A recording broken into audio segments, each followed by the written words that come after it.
Shalom pemirsa, dimanapun Anda berada, adalah satu sukacita. Oleh karena kasih karunia Tuhan, kita dapat kembali bertemu untuk mempelajari kebenaran akan firman-Nya melalui buku pelajaran sekolah sahabat kita, di mana sepanjang satu kuartal ini mengenai Yeremia. Tentu kita akan mempelajari kembali apa yang amaran Tuhan sampaikan melalui hambanya Yeremia kepada bangsa Israel pada saat itu, merupakan amaran yang sama juga yang Tuhan ingin sampaikan kepada kita pada saat ini. Untuk itulah kita akan kembali mempelajari apa nasihat-nasihat daripada Tuhan melalui buku Yeremia. Sebelum kita mempelajarinya, undang setiap anggota keluarga kita untuk hadir mempelajari kebenaran bersama-sama.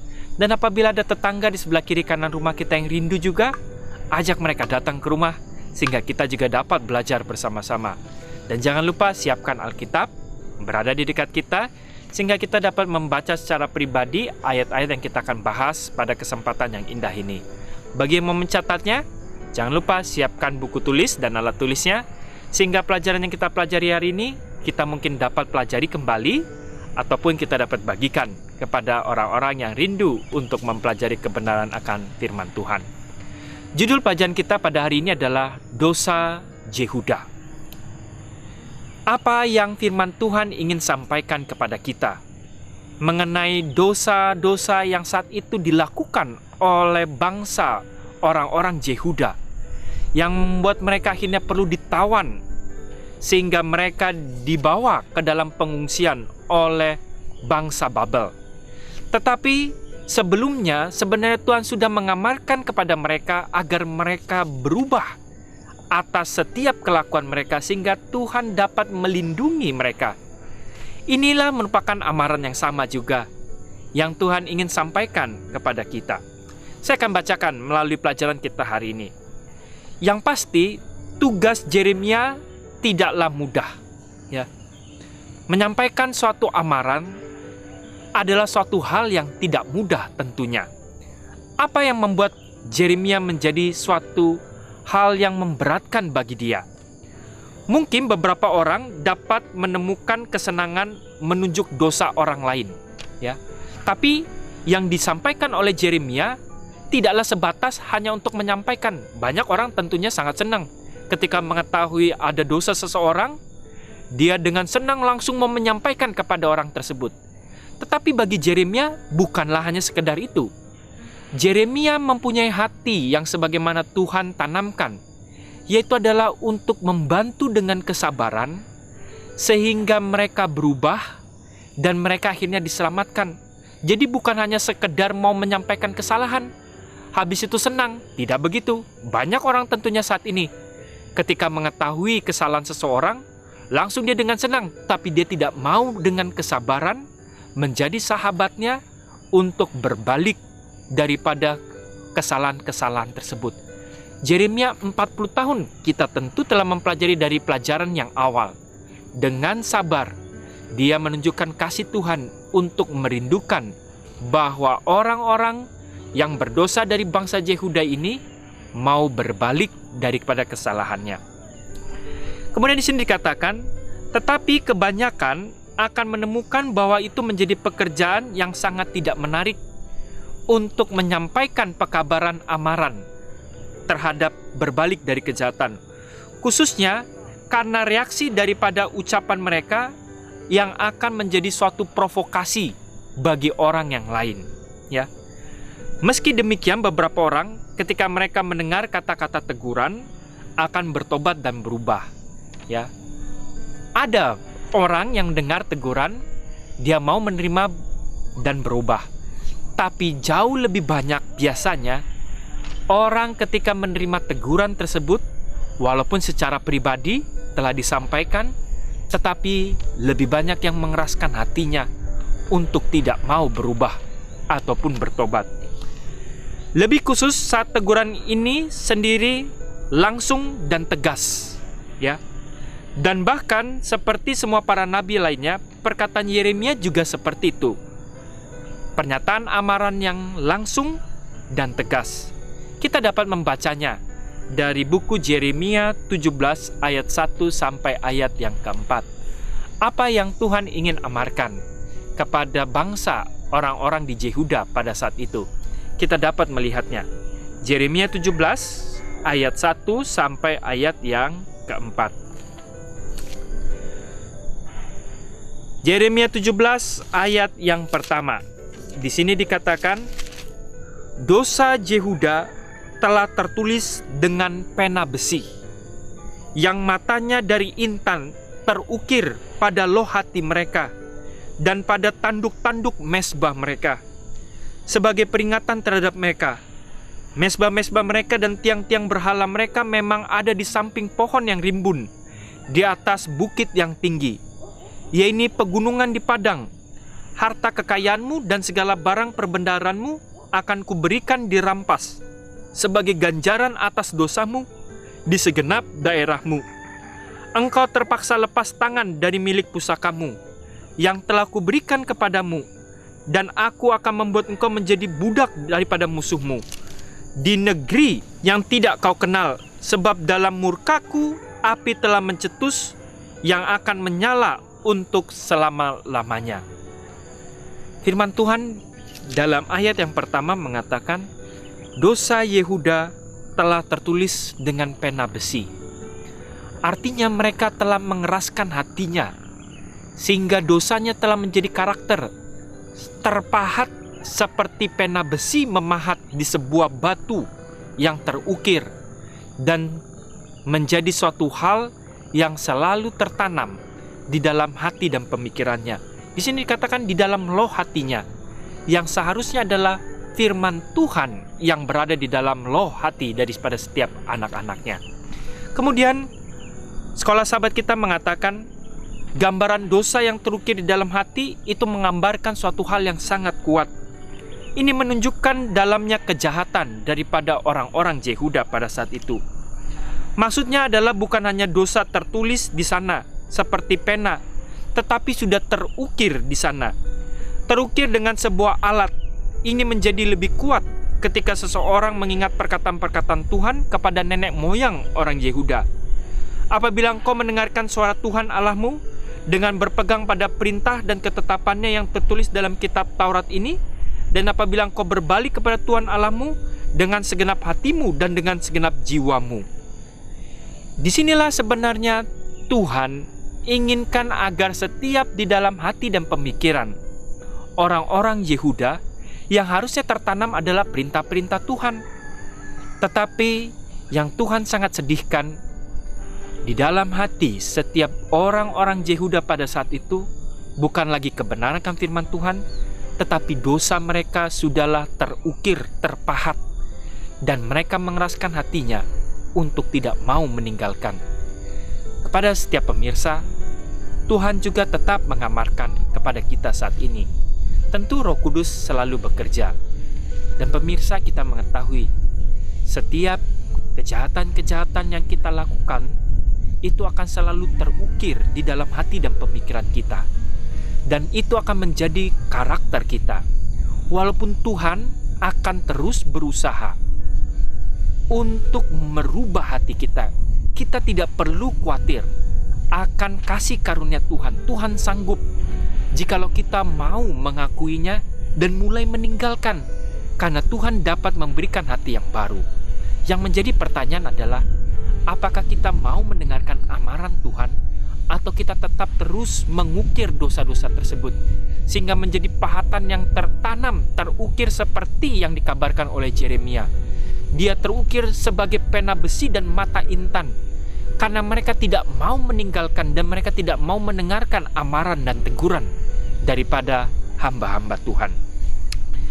Di situ juga dikatakan, hendaklah jangan ada orang yang mengaku pemeliharaan hukum Tuhan, memuji-muji diri mereka sendiri, bahwa penghormatan yang mereka dapat untuk tunjukkan secara luar terhadap hukum itu akan melindungi mereka daripada pelaksanaan keadilan ilahi. Janganlah ada orang yang tidak mau ditegur karena kejahatan mereka, ataupun membebani hamba-hamba Tuhan dengan berlaku terlampau berani dalam usaha membersihkan perkemahan daripada perbuatan jahat. Allah yang membenci dosa memanggil mereka yang mengaku memelihara hukumnya supaya berpisah daripada segala kejahatan yang mereka lakukan. Itulah sebabnya kita hari demi hari haruslah meninggalkan daripada setiap dosa-dosa yang kita lakukan hari demi hari. Dan biarkanlah setiap dosa-dosa itu kita bawakan kepada Tuhan untuk kita meminta, memberikan kekuatan di dalam hati pemikiran kita, sehingga kita dapat meninggalkan setiap kejahatan-kejahatan tersebut. Pemirsa, tidak ada dosa yang terlalu besar sejauh kita mau meminta pengakuan, menerima amaran, menerima teguran tersebut. Dan kita juga harus mempunyai kerendahan hati untuk menerima setiap teguran-teguran apabila itu adalah suatu kebaikan terhadap kehidupan kita. Walaupun tentu kadang teguran itu menyakitkan, karena banyak daripada setiap kehidupan umat manusia untuk tidak mau menerima teguran tersebut. Begitu juga yang terjadi terhadap bangsa Yehuda pada saat itu. Mereka jauh lebih memilih menolak akan teguran daripada Tuhan. Itulah sebabnya mereka akhirnya menerima apa yang mereka tabur. Walaupun sebenarnya kerinduan Tuhan adalah untuk selalu memberikan kepada anak-anaknya yang terbaik.